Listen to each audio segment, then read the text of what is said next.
Reading with your kids. Hey, so great to see you. Come on in. Hi, my name is Jedley, and this is the Reading with Your Kids podcast. We are coming to you from the beautiful neighborhood of Reedville in the southwest corner of Boston, Massachusetts. We are so delighted that you're part of our beautiful Reading with Your Kids family. Thank you so much for taking care of your kids, socially distancing, flattening that curve. Our guest today is Candice Ransom. She is here to tell us about Bones in the White House, Thomas Jefferson's Mammoth. Before Candice joins us, I am so very excited to let you know that we have a special series of episodes coming to the Reading with Your Kids podcast. We are calling them Solve It. I can't tell you so much about it. It's a puzzle that needs to be solved. I can tell you that I am creating these episodes of the show with our Dean of all things STEM and STEAM, Jennifer Swanson. I can also tell you we have some guests that are out of this world, who've actually been out of this world, and other guests who explored parts of the world that have never been seen before. I'm blown away. I'm so excited. You're going to be excited. Your kids are going to be excited because this series of episodes we are creating for you and your kids. Be sure to subscribe to the podcast at the iHeartRadio app, on Spotify, on Podchaser, on Apple Podcasts, Google Podcasts, wherever you find your podcast. You do not want to miss an episode. You do not want to miss the debut of Solve It, coming later this spring.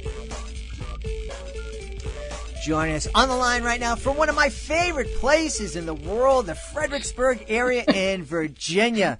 She is the author of a really, really cool picture book. It's called Bones in the White House, Thomas Jefferson's Mammoth. Please welcome to the show, Candice Ransom. Candice, how are you? I'm fine, thank you. I'm glad to be here. Candice and I were just reminiscing about some of the fun memories that I've had of Fredericksburg. I perform in the area a lot. It is really a beautiful, beautiful part of the country. And, you're really lucky. You're between two big cities. So you're close enough that if you want to go to Washington or Richmond, you can just hop on 95, and depending on what time of day it is, you can get there quickly, or it can take a week. That's why we use the train. Okay. And we have commuter rail. And you also have, the beauty of being out in a really beautiful part of the country. I'm really excited for you to tell us about Bones in the White House. Tell us all about this great book, please. Well, shall I talk about how it started? Sure, absolutely. Because I always begin with origin stories. Since I'm from the South, if you ask us one question, you get all kinds of sidebars and detours. And my husband says, you can't ask me the time without me telling him the history of sundials and all that. But that's just the way we are. So it's easier to begin at the beginning. I was reading a book one day, about 2014, called Big Bone Lick, which is the cradle of American paleontology. It's an adult book. And Big Bone Lick is in Kentucky near the Ohio River.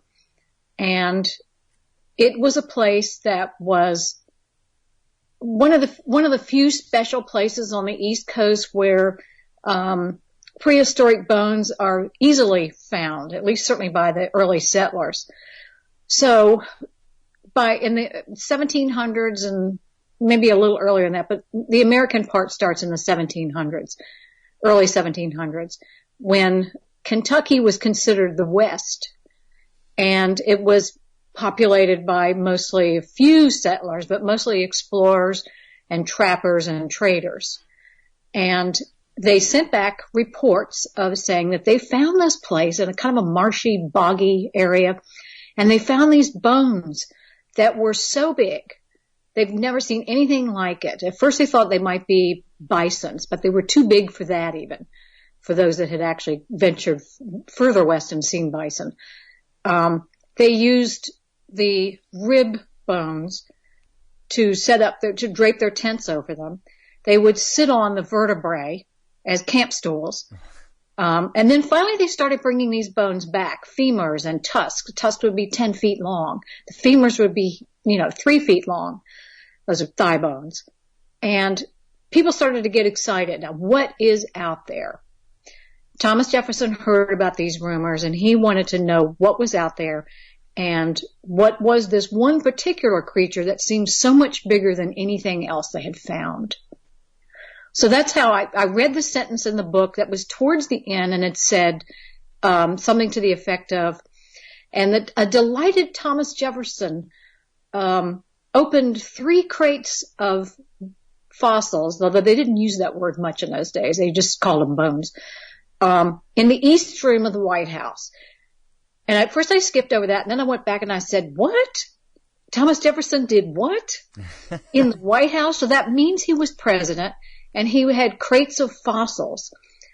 So I read some more. I read the whole book and read it thoroughly, and I started reading more, and sure enough, I had to know the answer to this. Why was he so interested? So that's the germ of the book, in which I worked backwards from that sentence and spent 5 years researching and traveling and putting together this story, which is basically about Thomas Jefferson, who had heard the rumors and had heard people talk about these fantastic bones and wanted bones for himself. He wanted to know what this animal was. There was a way you could measure, for example, the thigh bone and know how tall it is. But he never got any. He kept asking for them. He would ask traders and friends of his that were going back to Big Bone Lick, please find me some bones. And awful things would happen. They would go to the bottom of the Mississippi River, or ship would wreck, or if ground was too frozen to dig them out. I mean, it was just one thing after another. 30 years he tried to get mastodon bones. That's what the animal was.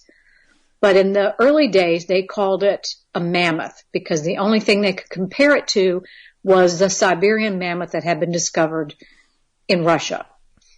Wow. That's incredible. I mean, I'm just listening to that story and thinking about, immediately it reminds you that our country has grown and changed and evolved so much, to think that at one time Kentucky was the Wild West, Yeah. And just that idea of bones, big crates of bones being delivered to the White House.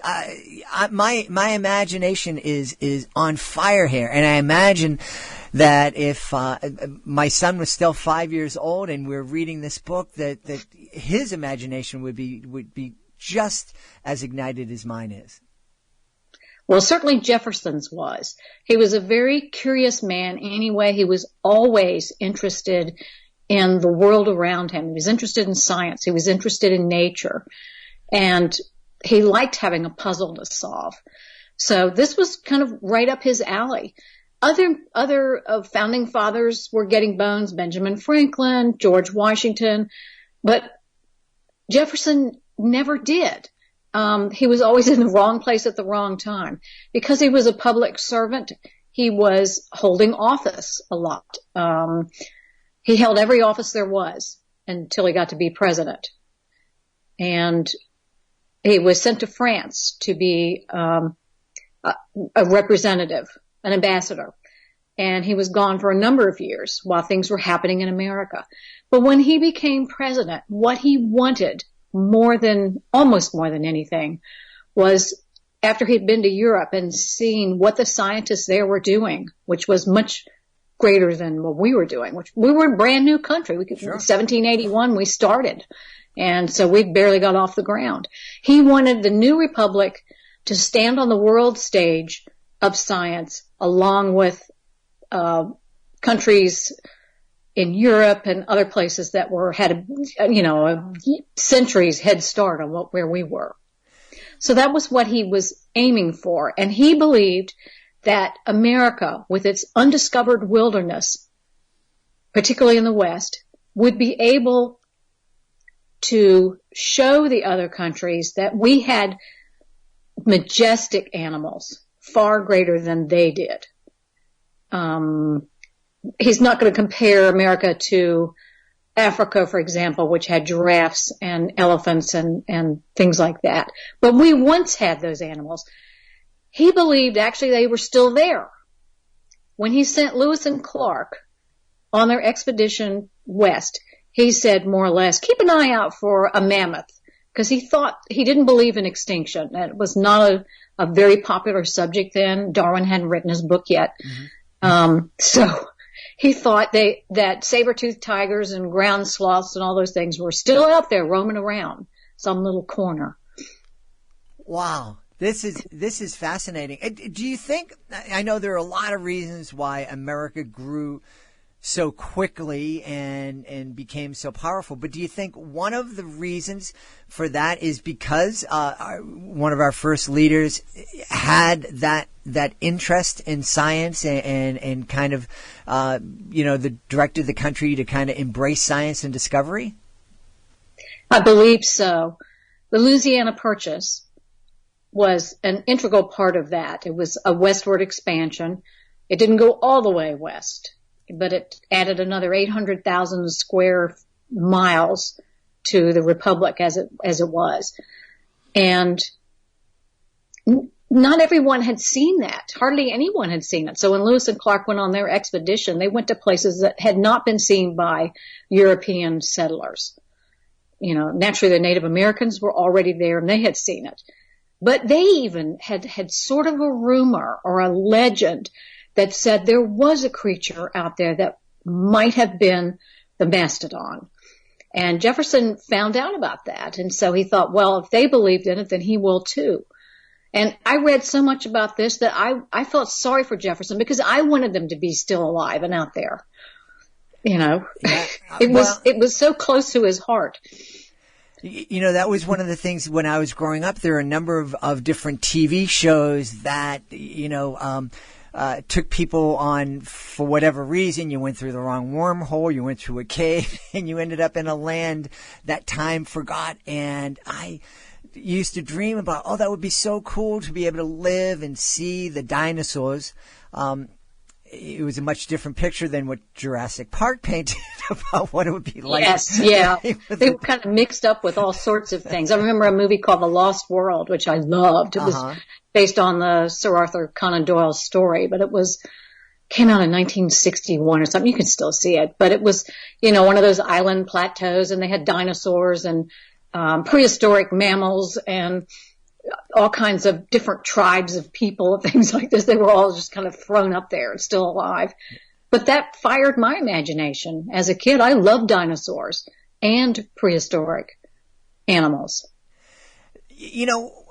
I love this, and I love the kind of conversations that I think that we can have reading Bones in the White House. I'm imagining, it could spark conversations about discovery and archaeology and paleontology and politics and history.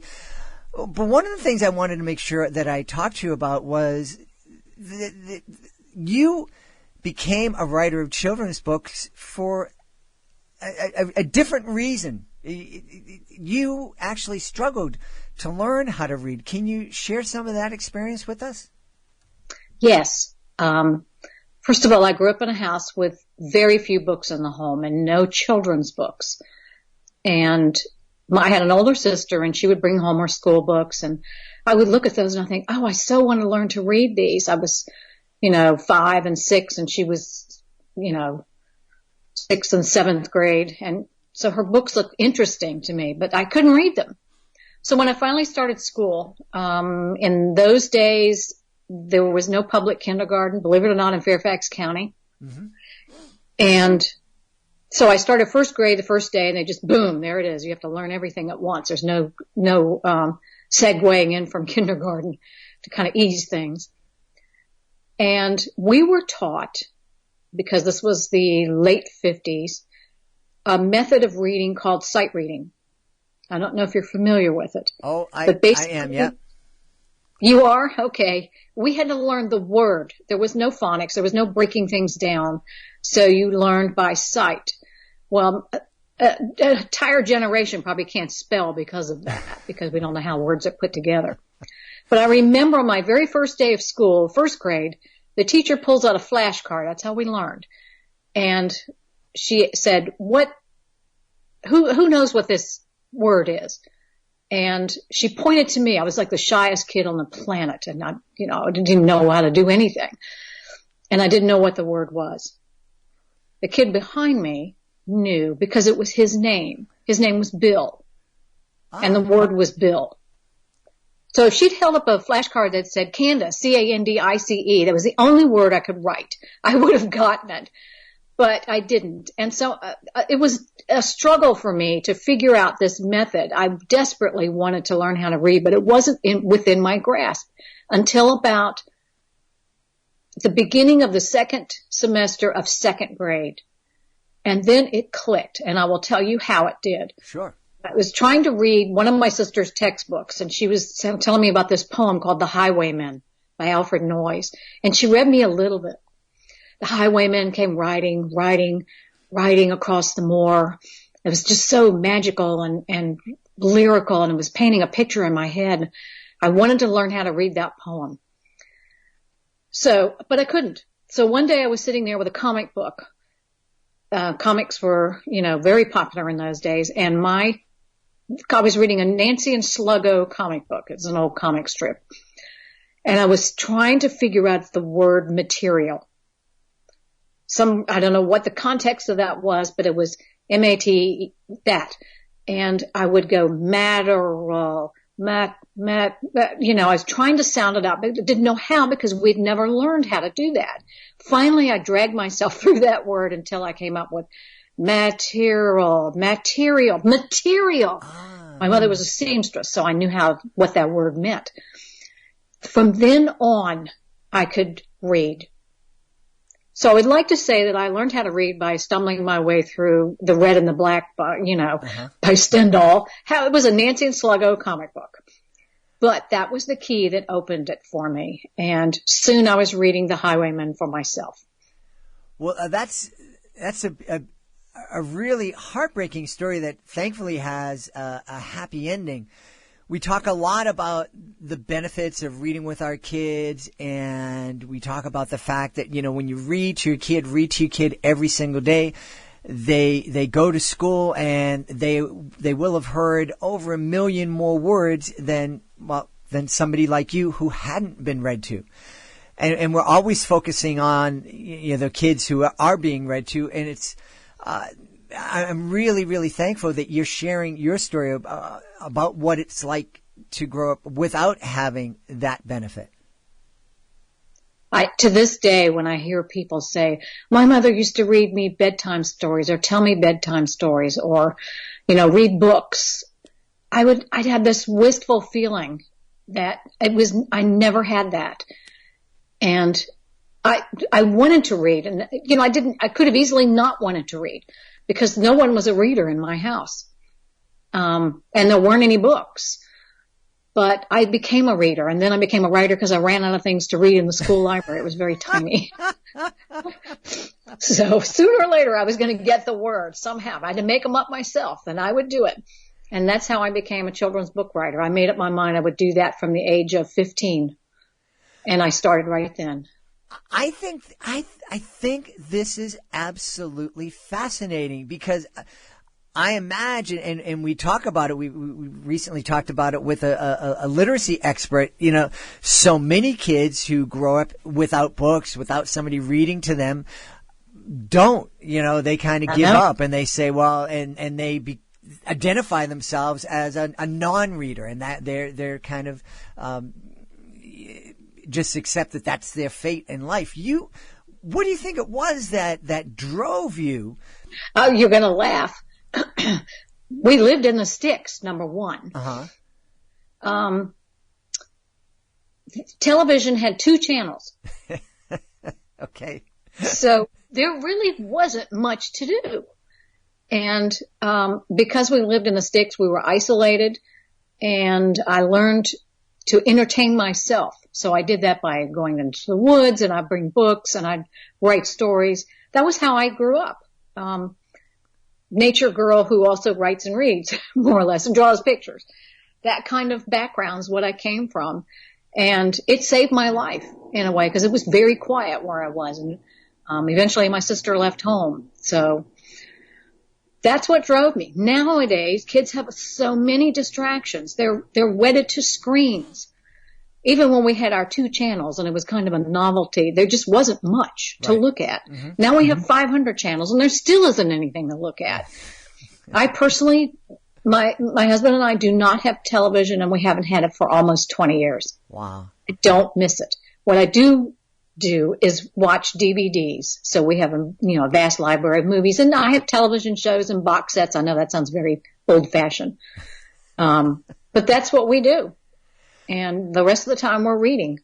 Well, this is really fascinating to go from a home with no books and not having anybody read to you and struggling in school to, kind of, just be determined that I'm going to read, and then to become a children's book author. What a fascinating journey you've had.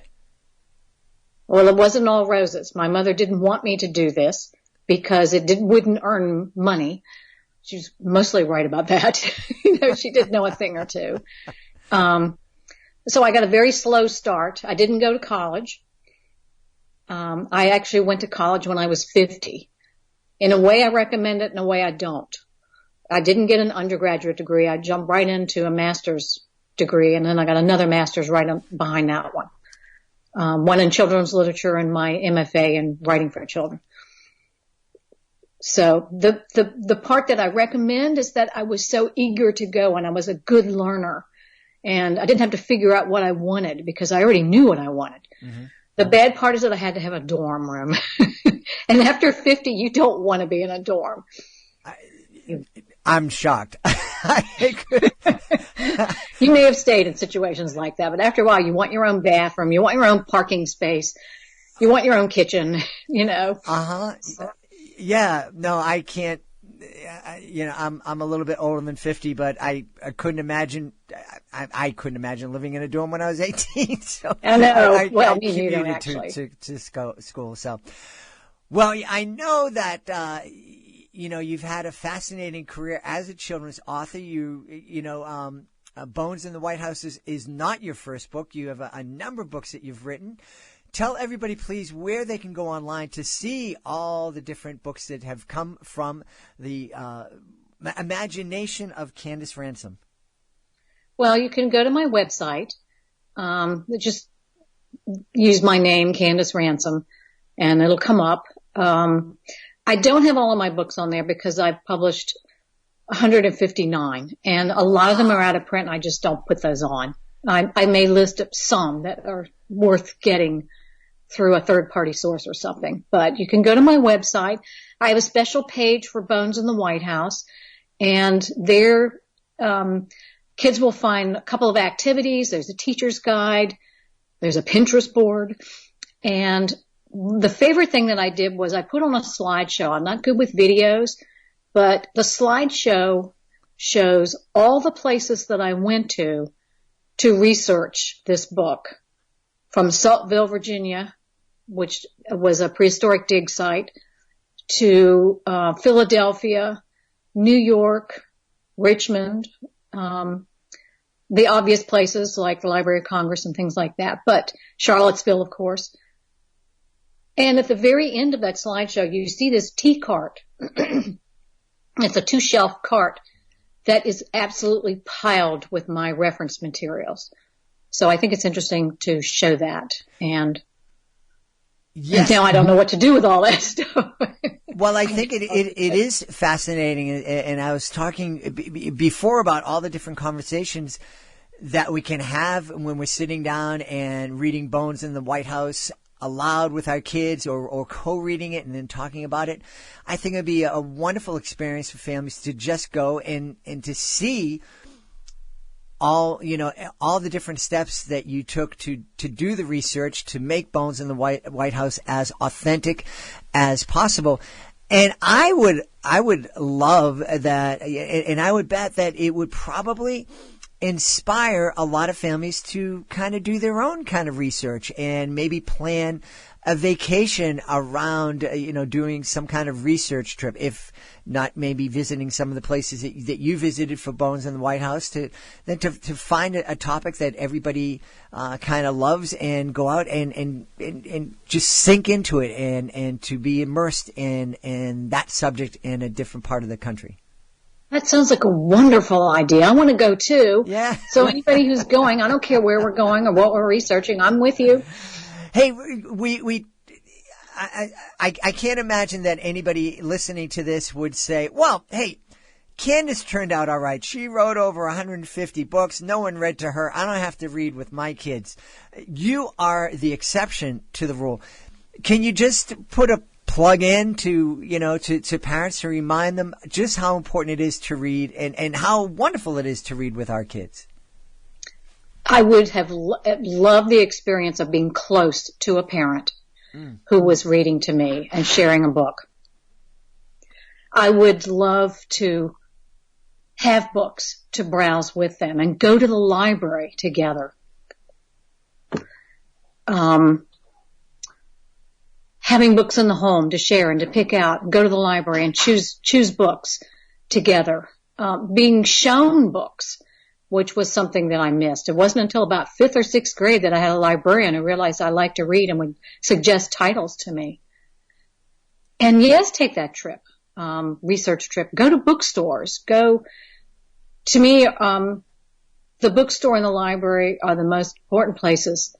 The library is a gift to us in this country that we have free libraries. And there are story time hours, and there are all these events that you can go to that relate to books. That's a great suggestion. And most folks, even folks who are living in Fredericksburg or a place like Fredericksburg, that's not a big bustling city, there are a lot of different public libraries that are within a 20 or 30-minute drive of your home. What a great way to spend the summer, visiting a different library, experiencing a different story time at a different library once a week throughout the summer. I agree. And reading to your children is an experience that they won't ever forget. And it doesn't matter how old they are. I've read to younger children in my family. I don't have children, but my sister did. I read to them, and then when they had children, I would read to them. And the older ones would just kind of sidle off to this is just, I don't really care. I'm too big for this sort of thing. But they're really in the background listening. Uh-huh. No one is ever too old to read. Absolutely. Be read to. Absolutely. And a great book to read aloud with your kids is Bones in the White House, Thomas Jefferson's Mammoth. We've had a great time speaking to and learning about the experience of our guest, Candice Ransom. Candice, thanks so much for sharing today about Bones in the White House and also sharing about your life. It's been my pleasure. Please be sure to join us for the next edition of the Reading with Your Kids podcast. Our guest will be Alice Kaltman. She'll be telling us about the tantalizing tale of Grace Minot. That's the next episode of the podcast. If you are the author of a fantastic children's book, you are probably frustrated because right now it is so difficult to promote your book. There are no school shows. There are no library visits. There are no book signings. But the Reading with Your Kids Certified Great Read program, we are still in business. This is a fantastic program that has helped many, many authors celebrate their books, letting families know that their book deserves their attention. You can visit our website, readingwithyourkids.com. Click on the Author Services button. If our panel believes that your book is worthy of 4 or 5 out of 5 stars, it becomes a certified great read. And with that status comes a whole lot of tools that'll help your book really stand out from the crowd of other books. Check it out today at readingwithyourkids.com. I want to thank the folks who made today's show so very wonderful. I want to thank Candice Ransom. Be sure to check out Bones in the White House. Also want to thank my incredible team, starting with my amazing producer, Fatima Khan. I want to thank my awesome author, Ambassador Peggy Cotto. I want to thank my beautiful wife for all the support she gives me. But most of all, I want to thank you, especially today after our really heart-wrenching conversation with Candice. I want to thank you not only for listening, but most of all for letting your kids experience the love of the parent. I'll be looking for you in the next episode of the Reading with Your Kids podcast.